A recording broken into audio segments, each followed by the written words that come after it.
여러분, 양심적인 많은 사람들이 죄를 짓고 싶어 하지는 않지만, 그런데 죄를 짓게 되는 자신을 보면서 한탄하죠. 나는 안 될까? 나는 가망이 없는 걸까? 여러분, 죄를 이길 수 있는 유일한 무기는 하나님의 사랑입니다. 하나님은 전능하신 하나님이시죠. 엘샤다이, 전능하신 하나님. 이 샤다이에는 어머니 품이라는 그런 의미를 담고 있습니다. 왜 하나님이 전능하신가? 어머니의 품을 갖고 있기 때문에 그렇습니다. 사랑은 전능합니다. 어머니는 전능합니다. 시장통에 쪼그려 앉아서 나무를 팔아가지고 자식들 대학에 보내는 그 어머니들을 보면 어머니들은 얼마나 안 먹고 안 입고 자식들을 위해서 평생을 헌신했을까? 너무너무나 위대하죠. 그런데 세월이 많이 좋아졌어요. 이 시대를 사는 우리는 우리 부모님 때처럼 그렇게 고생을 해보질 않았어요. 그분들의 고생에 비하면 사실 고생도 아니죠. 사실 우리 부모님 때는 전쟁통에 남편 죽고 어머니 혼자서 어린 자녀들 키우고 또 아버지들은 가난을 이기기 위해서 독일에 광부로 가고 베트남 전쟁에 참여하고 그렇게 돈을 벌어서 평생을 노예처럼 정말 자식들을 위해서 일생을 바쳤는데 자식들에게서 돌아오는 건 툴툴거리면서 무시하는 것뿐이죠. 우리가 너무 편한 시대에 살아서 그런가 봅니다. 우리 부모님 세대는 그 시대에 살았다는 것 그 자체만으로도 존경받아야 하지 않겠습니까? 지금 이 시대에 우리가 그런 상황에 처한다면 과연 우리는 우리 부모님들이 했던 것처럼 그렇게 할 수 있을까? 우리는 자식 버리고 부모 버리고 나 혼자 살겠다고 뛰쳐나가지는 않을까? 여러분, 사랑이 잊혀지기 전에 사랑을 배워야 합니다. 우리의 아버지이신 하나님께서 나밖에 모르는, 자기밖에 사랑할 줄 모르는, 정말 죄밖에 지을 줄 모르는 우리를 불쌍히 여기셔서 어떻게 사랑하시고 구원하셨는가? 창세기 22장 2절부터 보면 여호와께서 가라사대 내 아들 내 사랑하는 독자 이삭을 데리고 모리아 땅으로 가서 내가 내게 지시하는 한 산 거기서 그를 번제로 드리라. 아브라함이 아침에 일찍 일어나 나귀의 안장을 지우고 두 사환과 그 아들 이삭을 데리고 번제에 쓸 나무를 쪼개어 가지고 떠나 하나님이 자기에게 지시하는 곳으로 가더니 제3일에 아브라함이 눈을 들어 그곳을 멀리 바라본즉 이 세상 그 무엇과도 바꿀 수 없는 그 사랑하는 독자를 죽여라. 모리아 땅까지 가가지고 약 한 80km 한 3일 길 가야 하는데 여러분, 하나님께로 나아가는 이 순종의 길, 하나님을 신뢰하는 이 믿음의 길, 이 길을 그렇게 걸어갔습니다. 이 하나님의 요구는 정말 숨막힐 듯하고 감당하지 못할 시험 같고 살을 애는 고통을 요구하지만 실행에 옮겼습니다. 여러분, 이 장면이 누구를 표상하는지는 잘 아시죠? 우리의 구원을 위해서 기꺼이 아들을 내어주신 그 아버지 하나님의 사랑, 그리고 이삭처럼 스스로 십자가 제단에 누우신 예수 그리스도. 어떤 사람들은 그래요. 구약의 하나님은 무섭고 신약의 예수님은 사랑이시다. 이렇게 생각하기도 하는데, 여러분, 차라리 자기가 죽으면 죽었지 자기가 가장 사랑하는 그 독자를 내어주는 사랑은 더 큰 것이거든요. 자기의 사랑하는 하나뿐인 아들을 내어주는 그 사랑을 가지신 분이 바로 우리 하나님이십니다.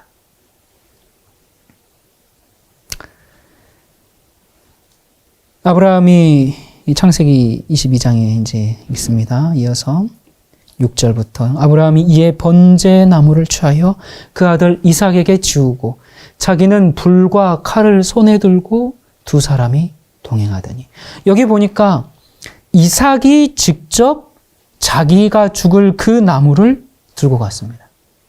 여러분, 여기 지금 이 신약에도 놀라운 말씀이 있는데요. 요한복음 19장에 보면 저희가 예수를 맡음에 예수께서 자기의 십자가를 지시고 해골이라 하는 곳에 나오시니, 나무 십자가를 누가 지고 갔어요? 예수께서.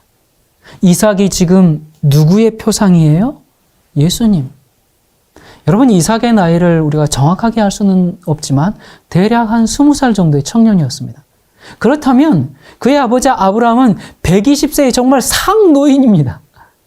그러므로 만약에 이삭이 자기가 죄물이 될 것을 싫어해서 아버지의 뜻을 거역하고자 했다면 아버지 그냥 주먹으로 한 대 치고 도망가면 됩니다. 그런데 이삭은 그렇게 하지 않았습니다. 오히려 아버지의 뜻을 받들어 스스로 제단에 누웠지요. 그리고 예수님께서도 이렇게 말씀하셨습니다. 마태복음 26장 52절에 예수께서 이르시되 내 검을 도로 집에 꽂으라. 검을 가지는 자는 다 검으로 망하느니라. 너는 내가 내 아버지께 구하여 지금 12영 더 되는 천사를 보내시게 할 수 없는 줄로 아느냐? 내가 만일 그렇게 하면 이런 일이 있으리라 한 성경이 어떻게 이루어지리요? 여러분, 예수님이 죽음을 면하고자 하셨다면 능히 하실 수 있으셨다, 그 말입니다. 그러나 그렇게 하지 않으셨어요. 그리고 이런 말씀을 하셨습니다. 요한복음 6장에 38절, 39절 내가 하늘로서 내려온 것은 내 뜻을 행하려 함이 아니요 나를 보내신 이의 뜻을 행하려 함이니라. 여러분, 우리가 예수 그리스도의 그 십자가의 사랑을 이해하고 경험하면 우리는 죄와 세상을 넉넉히 이기고 하나님의 말씀대로 살 수 있습니다. 우리가 왜 죄 가운데서 자꾸 실패하면서 살게 되는가? 하나님의 사랑을 몰라서 그렇습니다. 하나님의 사랑에 대해 알 때 우리가 회개하게 되죠. 그때 거듭나게 됩니다. 하나님의 사랑에 우리의 죄가 녹아내려야 합니다. 우리에게 성령이 부어질 때 내가 누구를 찔렀는지 경험하게 됩니다. 내가 무슨 짓을 했는지 그때 알게 됩니다. 우리의 하나님 아버지께서 우리를 창조하심으로 난 내 할 일 다 했다. 그렇게 끝내신 게 아니라 로마서 3장에 보면 이 예수를 하나님이 그의 피로 인하여 믿음으로 말미암는 화목제물로 세우셨으니 제물로 자기를 주셨습니다. 그래서 로마서 8장 38절에 내가 확신하노니 사망이나 생명이나 천사들이나 권세자들이나 현재일이나 장래일이나 능력이나 높음이나 깊음이나 다른 아무 피조물이라도 우리를 우리 주 그리스도 예수 안에 있는 하나님의 사랑에서 끊을 수 없으리라. 왜 끊을 수 없어요? 자신의 전 존재를 다 주신 사랑이기 때문에. 여러분, 우리 주님의 십자가 얘기는 아무리 강조해도 지나치지 않고 끝없이 불러도 그침없는 사랑의 노래죠. 디모데전서 1장 15절에 미쁘다 모든 사람이 받을 만한 이 말이여 그리스도 예수께서 죄인을 구원하시려고 세상에 임하셨다 하였도다. 죄인 중에 내가 괴수니라.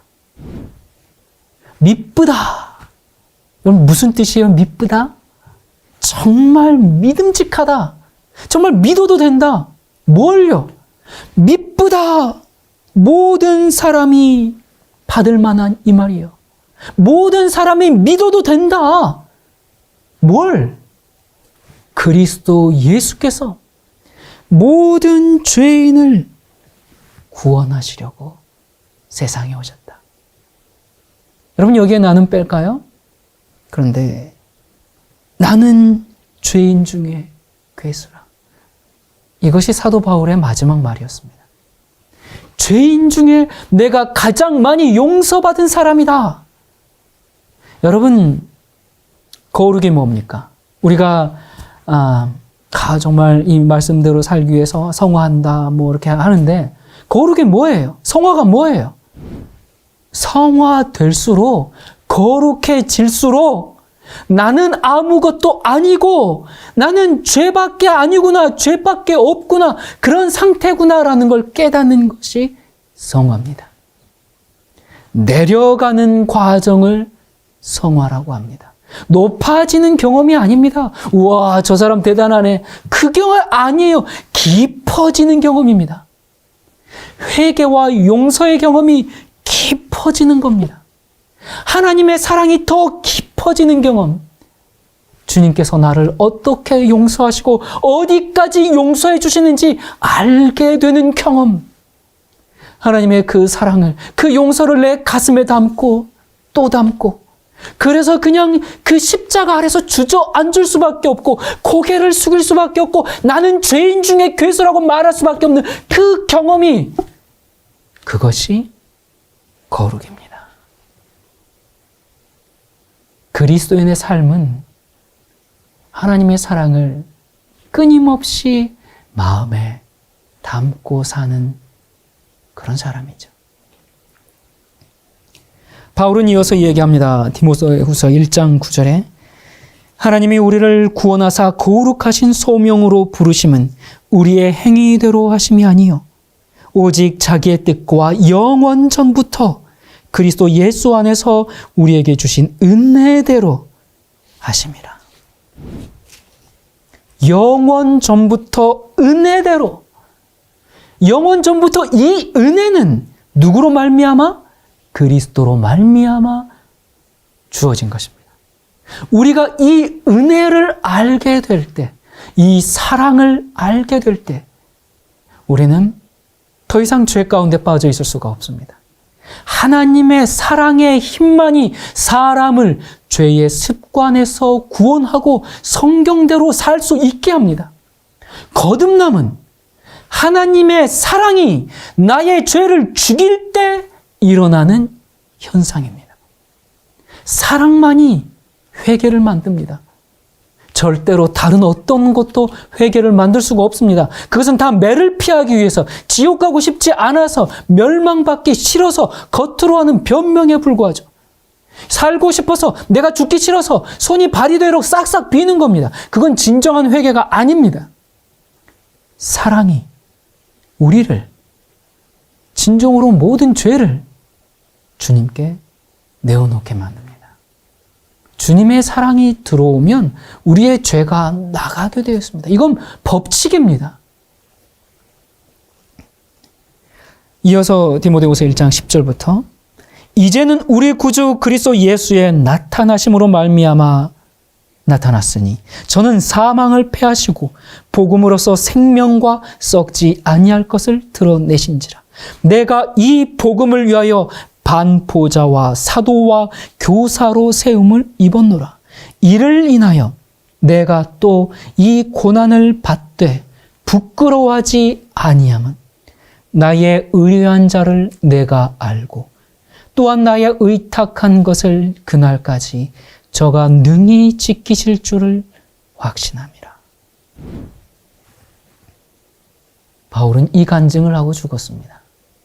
예수 그리스도의 복음을 전하는 일에 어떤 취급도 어떤 고난도 부끄럽지 않다. 내 인생을, 내 죄를 맡긴 자를 내가 안다. 여러분, 우리가 하나님께 드릴 수 있는 게 뭘까요? 뭘 해야 하나님이 기뻐하실까요? 우리가 하나님께 드릴 수 있는 것은 내 죄뿐입니다. 우리가 십자가의 사랑과 은혜를 어떻게 할 수 있는가? 오직 죄인만이 십자가를 압니다. 자기가 죄인인지를 모르면 예수님을 알 수가 없습니다. 내 죄가 주님을 죽였구나. 이것을 알지 못하면 우리는 희망이 없습니다. 십자가를 바라보면서 주님, 이것이 정녕 내 죄의 대가라면 주님 내려오십시오. 제가 올라가겠습니다. 차라리 제가 죽겠습니다. 이러한 절규가 나와야 합니다.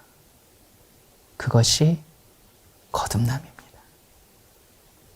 여러분, 그냥 인정하고 동의하는 것으로는 내 삶을 정말 새로운 생애로 이끌지를 못합니다. 그거 안 됩니다.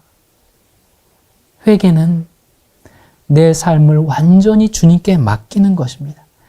예수님께서 내 삶을 이끌어 가시도록 나를 완전히 맡기는 믿음이 회개입니다. 근데 어떤 사람들은 이렇게 생각할 수도 있어요. 예수님이 십자가에서 죽은 것은 인정하겠습니다. 그런데 자신의 종교적인 신념을 위해서 많은 사람들이 더 장렬하게 순교하지 않았습니까? 그들의 죽음과 예수님의 죽음이 무슨 차이입니까? 아니 죽은 건 인정해. 근데 그 정도 고난을 당한 사람은 많이 있지 않습니까? 고문 속에서도 신앙을 포기하지 않고 끝까지 이겨낸 순교자들 있지 않습니까? 예수님의 죽음이 이들의 죽음과 뭐가 다릅니까? 이런 얘기들을 하죠. 그렇게 예수님 십자가, 그게 그렇게 대단한 거라고. 십자가에 죽은 사람이 한둘이야? 그렇게 생각하기도 하는데. 그런 죽음과 다른 점이 뭘까요?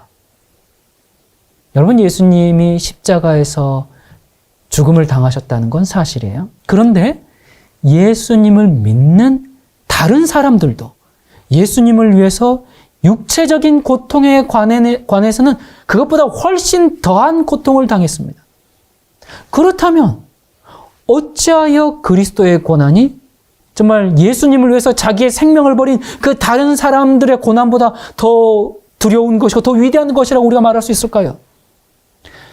그리스도의 고난이 단지 육체적인 고통뿐이었다면 그분의 죽음은 다른 순교자들의 죽음보다 더 고통스럽지 않았을 겁니다. 육체적인 고통은 예수님의 고난의 아주 작은 부분에 불과했습니다. 예수님에게는 세상의 모든 죄가 예수님을 눌렀습니다.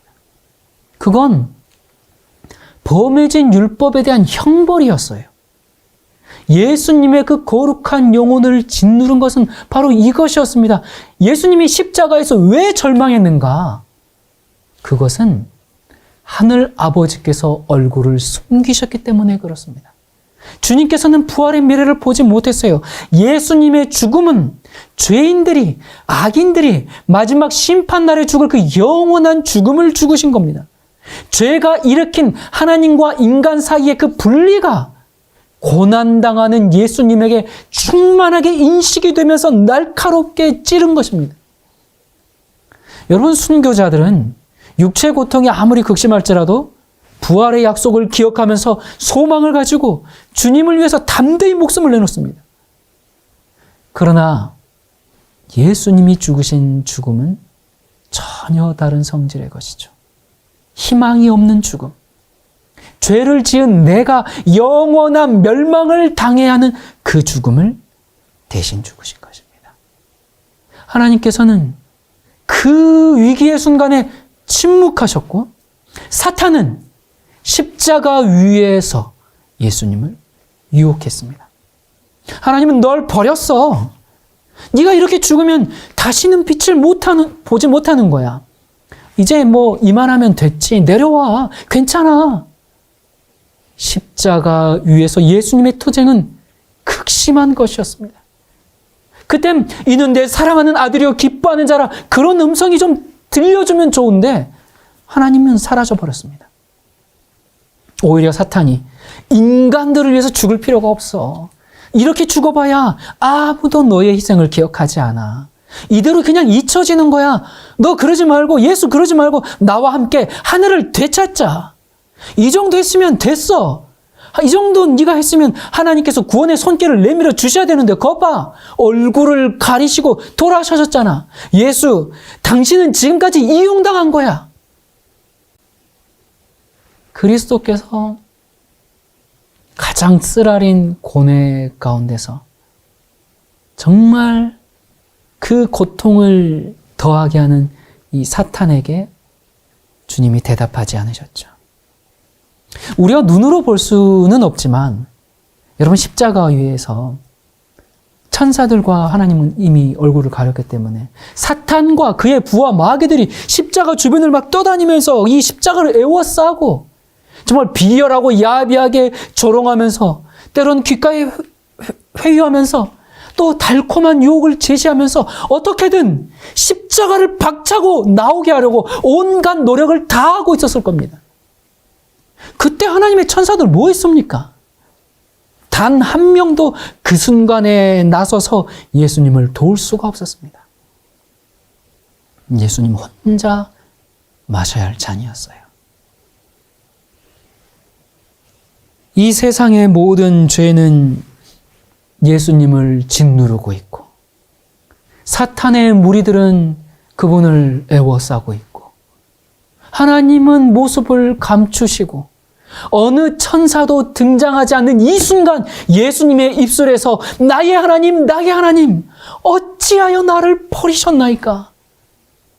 이 탄식이 나올 수밖에 없는 것을 우리가 어찌 다 이해할 수 있겠습니까? 그 고뇌가 얼마나 컸을까요? 여러분, 순교자들의 죽음은 이 하나님의 아들이 참아내신 이 죽음과 비교할 수가 없죠. 우리는 예수 그리스도의 생애, 그분의 고난, 그리고 주님의 이 죽음에 대해서 우리가 알고 있는 것보다 정말 보다 넓고 깊은 이해를 가져야 합니다. 예수님이 우리 죄를 용서하고 우리를 구원하기 위해서 어떤 값을 치르셨는지를 올바로 인식할 때 그분의 사랑과 영혼을 구원하기 위한 그 희생이 정말 무한한 가치를 지닌 것으로 느껴질 것입니다. 그분이 나를 얼마나 사랑하셨는지를 우리가 알게 될 때 다른 어떤 것도 중요하지 않게 될 것입니다. 그깟 돈 몇 푼에 그리스도를 배반할 수가 없는 것입니다. 일시적인 쾌락이나 만족을 위해서 그리스도를 배반할 수가 없는 것이죠. 기껏 해봐야 이 땅에서의 몇십 년의 삶 때문에 주님을 외면할 수가 없습니다. 그런데 얼마나 많은 사람이 이 사랑을 멸시해 왔습니까?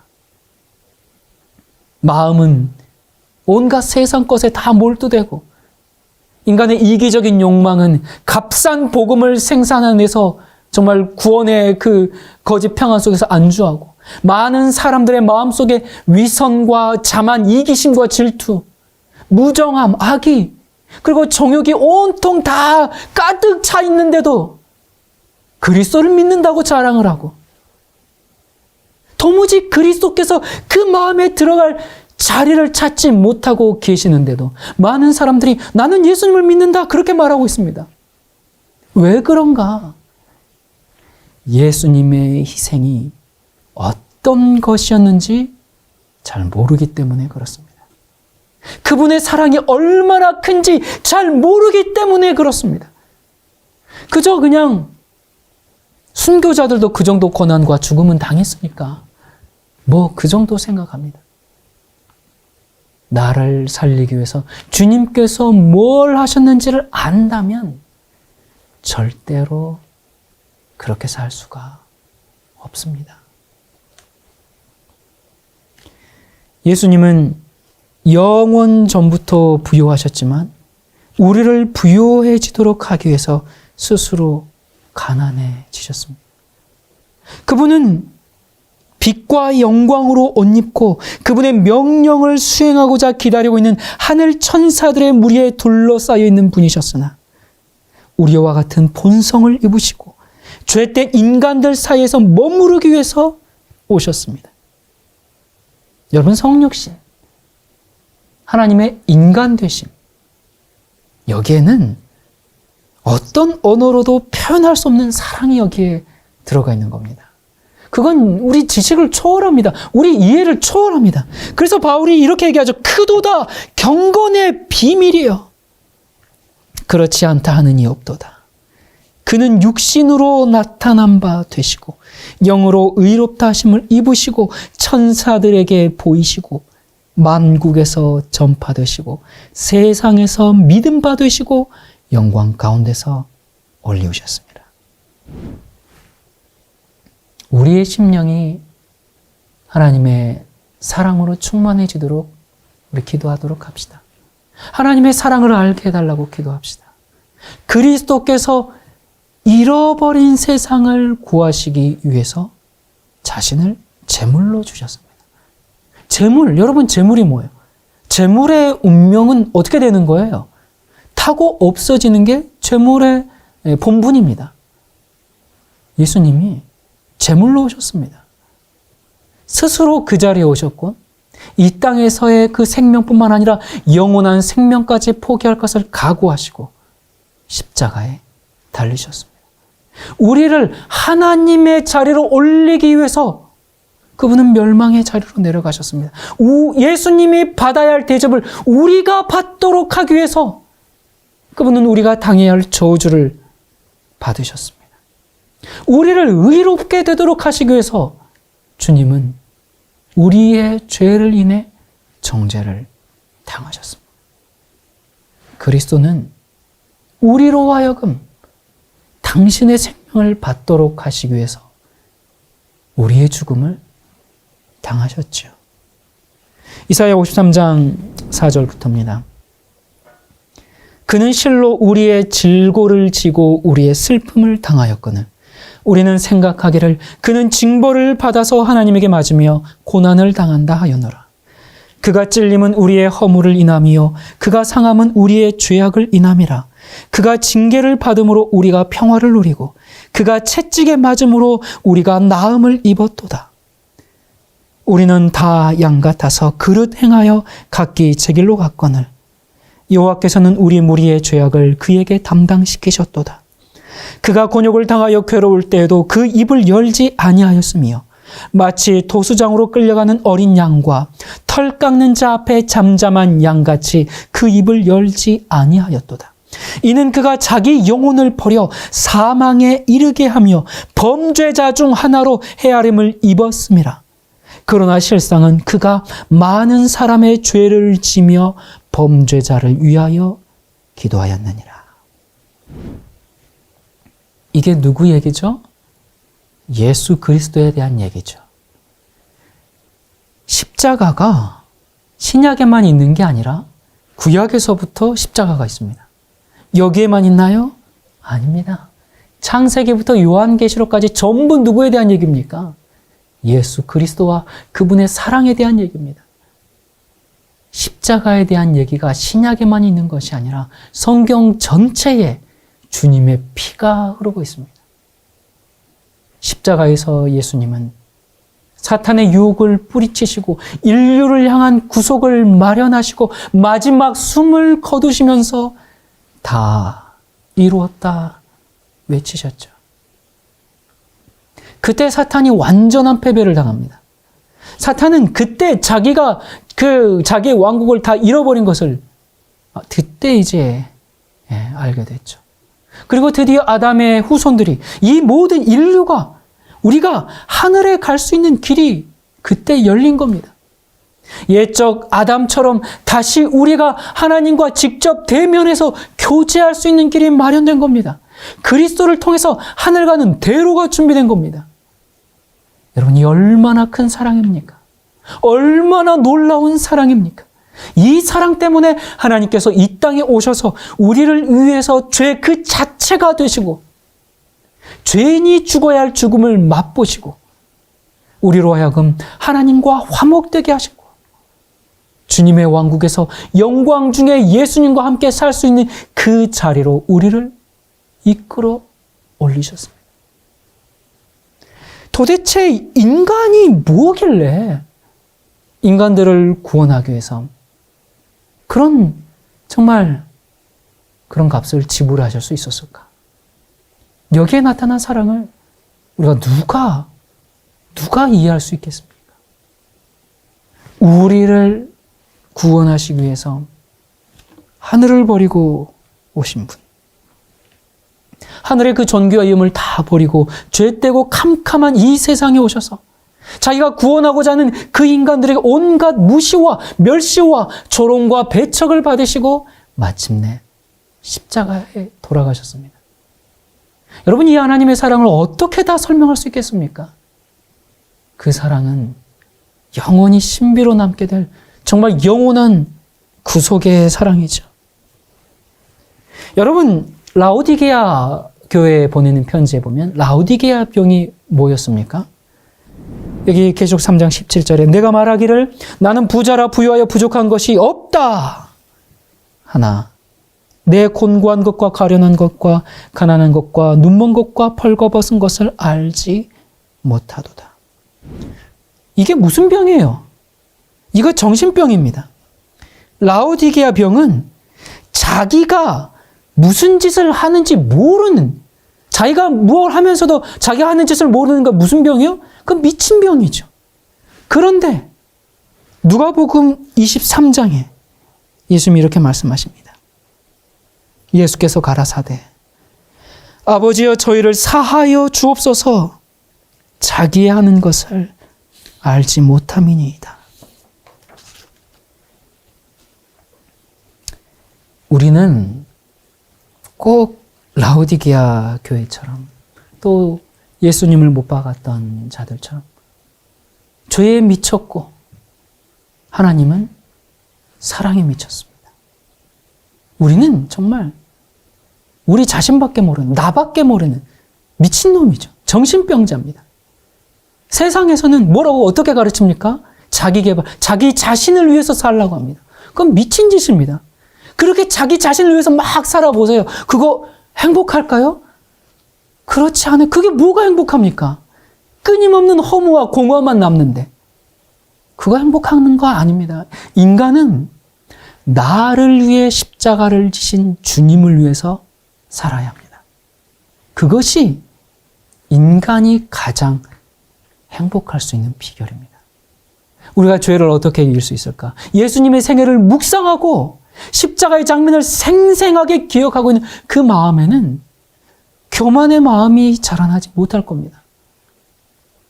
여러분, 우리가 걷고 있는 이 길이 너무 좁다고 생각하십니까? 예수 믿고 사는 길에 극기할 거, 포기할 거 너무 많다고 생각되십니까? 말씀대로 사는 것은 너무 어려운 일이야. 그렇게 생각되십니까? 그때 그리스도께서 나를 위해 무엇을 하셨는가? 그걸 한번 질문해 보시기 바랍니다. 땀 흘리시기를 큰 핏방울이 땅에 떨어지는 것 같이 하신 겟세마네 동산의 예수를 바라보라. 분노한 폭도들로 말미암아 조롱과 모욕을 당하시는 예수를 바라보라. 낡은 채색 왕복을 입으신 예수를 바라보라. 희롱하고 조소하는 그 거친 말을 들어보라. 예수님의 그 존귀하신 머리에 가시관을 씌우고 그 이마에 피가 흐르는 것을 보라. 하나님의 아들의 피를 찾는 살기가 등등한 무리들의 부르짖는 소리를 들으라. 무리들의 손에 붙들려 얼굴이 창백하고 기운이 쇠잔하여 거의 기절하시게 된 그 예수께서 십자가의 처형장으로 끌려가시는 것을 보라. 십자가에 달리고 탄식하시는 주님을 보라. 천사들도 차마 그 광경을 볼 수 없어서 저희 얼굴을 가리웠으며 태양도 그 광경을 차마 볼 수 없는 듯이 빛을 내지 않는 것을 보라. 하나님이 죄인을 위하여 이 땅에 오셨다. 여러분, 이 모든 것을 우리가 생각해 본 후에 하늘로 가는 건 너무 힘들어. 너무 길이 좁아. 너무 포기할 게 많아. 여러분, 우리가 과연 그렇게 말할 수 있을까요? 내가 이 정도 욕망을 갖는 게 그게 무슨 죄라고. 이 정도 죄를 짓는 게 뭐 그렇게 대단한 거라고. 괜찮지. 미치지 않았다면 결코 그렇게 말할 수 없을 겁니다. 모든 인류는 십자가 앞에 서게 됩니다. 우리가 살아있을 때 십자가 앞에 서서 그 은혜에 감격하거나 마지막 심판 때 십자가 앞에 서서 두려워 떨며 내가 왜 거절했던 고 절규하거나. 여러분, 지금은 마지막 때입니다. 짐승의 폐환란이 곧 오는 때입니다. 이런 시기에 내 죄가 그분을 어떻게 만들었는지, 예수 그리스도께서 나를 위해서 무슨 일을 했는지 그것을 경험하는, 그래서 죽으면 죽었지 절대로 예수님을 실망시켜 드릴 수 없는 한 백성이 일어납니다. 나 한 사람이 아니라 주님의 십자가의 사랑을 온전히 체험하는 한 무리입니다. 여러분, 우리 옆에 있는 형제 자매를 향해서 형제여, 우리 십자가를 바라봅시다. 자매여, 그리스도의 사랑을 알게 해달라고 우리 기도합시다. 여러분, 하나님의 사랑을 아는 것, 그것이 회개의 시작입니다. 우리는 회개 운동하는 사람들이죠. 회개 운동은 다른 것이 아닙니다. 온 세상에 하나님이 우리를 위해서 어떤 희생을 치르셨는지 하나님의 사랑을 전하는 것이 회개 운동입니다. 십자가의 사랑을 경험하는 사람만이 회개할 수 있습니다. 아무리 회개하자 해도 회개가 안 되는 건 자기의 죄를 보고 반성하려고 하기 때문에 안 되는 겁니다. 십자가를 바라봅시다. 그리스도를 바라봅시다. 그러면 그 사랑 때문에 회개가 일어납니다. 회개가 깊어지고 거룩의 삶이 깊어질수록 나는 죄인이구나 하는 인식은 더 커져만 갑니다. 내가 죄인인데 내가 누구를 정죄하고 판단하겠습니까? 아직도 그런 사람들은 하나님을 몰라서 그렇습니다. 주님의 사랑이 뭔지 몰라서 그렇습니다. 제가 그런 사람들 보면 참 마음이 너무 아파요. 정말 저 사람들 하나님의 사랑을 알아야 할 텐데. 근데 하나님의 마음은 얼마나 더 아프겠습니까? 우리는 마지막 시대의 마지막 백성입니다. 우리는 회개하는 백성이고 거룩한 백성이 되어야 합니다. 그렇게 주님의 사랑 때문에 어찌할 바를 모를 때 주님은 그 사람들과 영원히 함께하고 싶으셔서 그들을 데리러 재림하실 겁니다. 회개, 거룩, 그래서 재림. 하나님은 사랑이시고 주님은 곧 재림하십니다.